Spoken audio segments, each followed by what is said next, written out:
Hi everyone, I hope that you're well. I just wanted to chat a little bit today about connecting with spirit for yourself. And I think it's worthwhile. I think it's something to consider because as helpful as a reading can be and as healing as it is as part of your healing journey, I would say that another important aspect, another important part of your healing would be developing a relationship with your loved ones in spirit for yourself, your own unique relationship. And there's different ways that you can do this. I would say experiment, see what works for you. But here are some ideas just to give you some inspiration.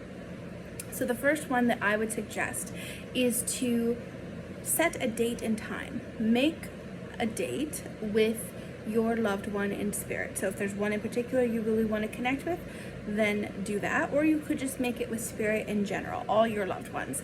But if you know you have some time coming up, say, okay, Spirit, I'm going to be here at this place, at this time, on this day. I'll meet you there. Let's spend that time together.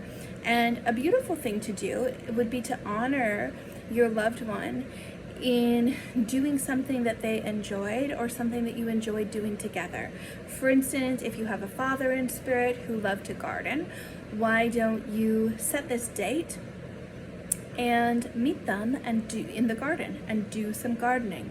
And it's a way of bonding. It's a way of bringing his energy closer to you. You might feel his presence while you're gardening. You might be reminded of beautiful cherished memories that you guys have together. You might notice a sign. You might just feel very peaceful and very joyful as you do it. It's important to not focus on the results. It's a matter of just spending that time and that being the focus, so setting the date and time and then meeting them there and doing something together. So I think that would be super helpful, something that you could give it a go, give that a try.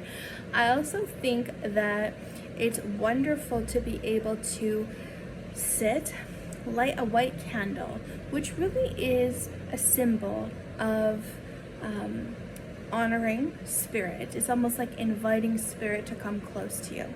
So lighting the white candle, listening to a piece of beautiful music, closing your eyes, taking some deep breaths, and allowing your loved one to come closer to you. Invite them to come in, invite them to touch your hand or to hold your hand or to embrace you or whatever it is that you want to do.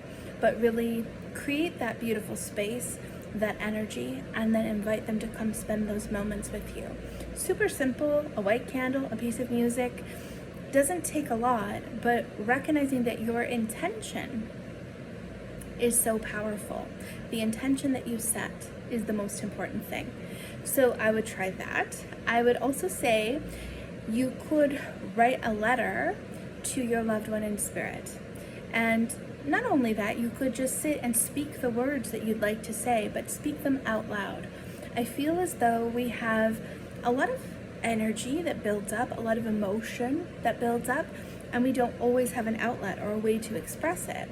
And how many times do we have, our loved ones in spirit and think, I wish I could just pick up the phone. I wish I could just call them right now and tell them this, whatever's going on.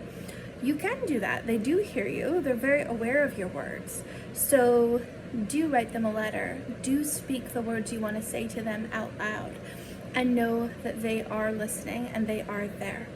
So really that would be a few ways I would say you could try to continue this relationship, to build that bond, and to allow your relationship to shift and evolve beyond the physical. Because that bond of love does not go away. It does not end just because of the physical death. It carries on, and they carry on. So I hope that's helpful to you. I would just invite you to try. See what happens. Don't be discouraged. Don't be expecting anything in particular. Just go with the flow and see what happens. But I'm wishing you all lots of love and take good care.